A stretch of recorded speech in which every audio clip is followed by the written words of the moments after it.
Balita ko po, meron po kayong nahuli na gumagamit ng PWD. Illegal na paggamit. Alam mo, no, nung dumating ako dito sa Manila Department of Social Welfare, pinabusisi ko yan. At marami akong nakita na reklamo na paggamit ng mga peking ID, na PWD ID, tsaka solo parent ID. Siguro, sa kadahilanan na meron, na-enjoy nila yung pribilehiyo na discount, a priority, yung 20% discount, at siyempre, meron din payout to, yung allowance, may mga allowance din yung PWD natin, tsaka solo. Kaya, pinabe-verify ako ngayon, lahat ng mga peking ID, lalo na ng PWD IDs. Director, matanong ko lang, magkano ba yung allowance na yun na ibinibigay? Nagbibigay dyan ng 500 monthly. 500 monthly allowance sa PWD. Katunayan nga, nung dumating kami dito, meron pang hindi na ibibigay na allowance yung nakaraang administrasyon. Mula January 2025 hanggang June, hindi pa na ibibigay ng nakaraang administrasyon. At kami naman, siyempre, kami na ngayon ng administrasyon, akapin naman namin yon at gagawa naman namin ng paraan yun. May mensahe po ba kayo sa mga peking gumagamit ng PWD? Yung mga gumagamit ng peking PWD, ako na mismo nagsasabi sa inyo, katulad niyan, mayroon na ngayon mga nagkakalakas loob, no, na mamamayan na pumupunta sa amin, nagsusumbong sa amin na merong mga gumagamit ng peking PWD. Katunayan, merong isang nag-email sa amin na isang estudyante, mag-aaral, na naglakas loob siya, na nag-email siya na gusto niya mag-report at kumonsulta sa amin. Kasi hindi niya matiis, siyempre itong bata may dignidad at may respeto sa sarili, hindi niya matiis yung mga ibang kaeskwela niya, mga mag-aaral, na siguro mga edad nasa 20 pataas, 20 to 21, siguro nasa kolehiyo na yan, na gumagamit ng peking PWD ID.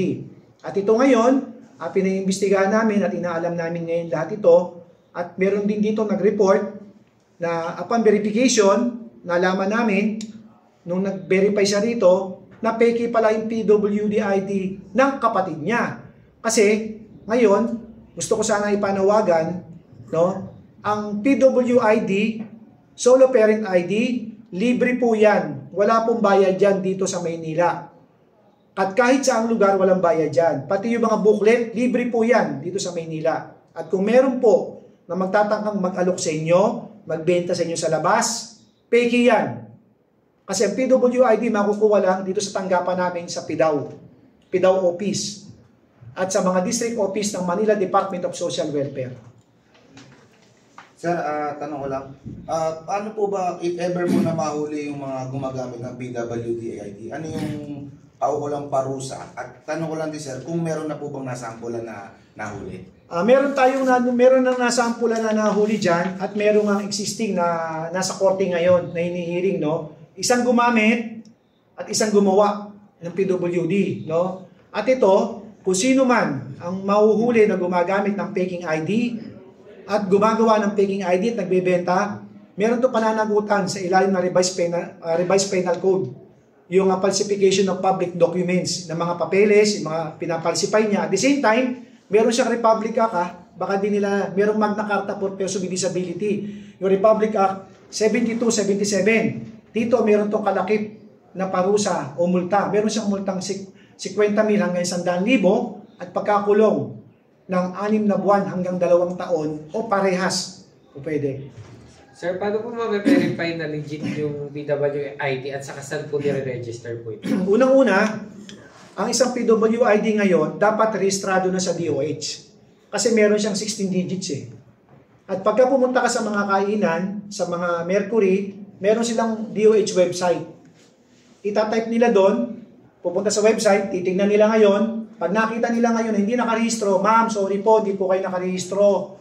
Kasi kailangan po DOH register na po tayo. Para ginawa to ng DOH, para na rin maiwasan yung mga peking ID. Ngayon, pag hindi ka nakarehistro, hirap kang magamit na yung ID mo. Kailangan mo bumalik ngayon dito sa amin. Kasi kami lang merong account, ang Manila Department of Social Welfare, meron kaming mga account na direkta sa DOH na kami nagre-rehistro ng mga digits o ng mga ID ng PWD. At pagpunta mo rito, sa records namin, wala ka, pero may ID ka, peke yun. Kasi paano ka na-issue ng ID na hindi ka nakarehistro dito sa tanggapan namin? At mula nung June 2025, meron na tayong 47,000 PWDs. Kasi ang PWDs natin dalawang klase. Isang minor, yung sa bata, at isang adult. Ayun. Sir Jay, ano po ba yung pinapakita nyo kanina sa papel? Ito dahil nga sa lumalalang paggamit, pagbebenta ng faking ID, nananawagan kami ngayon sa publiko at nananawagan kami sa lahat ng mga barangay official na ipinagbibigay alam namin na ang PWD ID ay makukuha lamang dito sa PDAW namin under ng Manila Department of Social Welfare dito sa City Hall at sa mga district office namin na 6. Ngayon, yung ibang ID na mayroong magbebenta sa inyo at mabibili sa labas, fake po yun. Hindi po sa amin yun at hindi po nakarehistro yun. Mache-check at mache-check po namin yun. At kami naman po, nananawagan din kami sa mga establishmento kung meron gumamit ng faking ID at meron kayong doubt o meron na kayong hinala na fake ito, lalo na kung hindi nakarehistro sa DOH kung paano, no? Makikita naman nila yon. Ipagbigay alam nyo na sa amin, makikita nyo naman yung pangalan doon, tsaka yung number, ipagbigay alam nyo kagad sa amin at para ma-verify namin dito at malaman natin at matignan natin at matukoy kung sino yung taong gumagamit na yun. Sir, babala po para sa mga gumagawa at gumagamit po ng faking ID. Opo, babala po para sa mga gumagamit ng faking ID at babala po para sa mga nagbebenta ng faking ID. Tigilan nyo na po yan. Hahabulin po namin kayo dito sa Manila Department of Social Welfare. Ngayon ho, nire-revise ako lahat, tinitignan ho namin lahat na nakarehistro sa amin. At ngayon po, natutuwa kami kasi meron na mga tao naglalakas loob na pumupunta sa amin.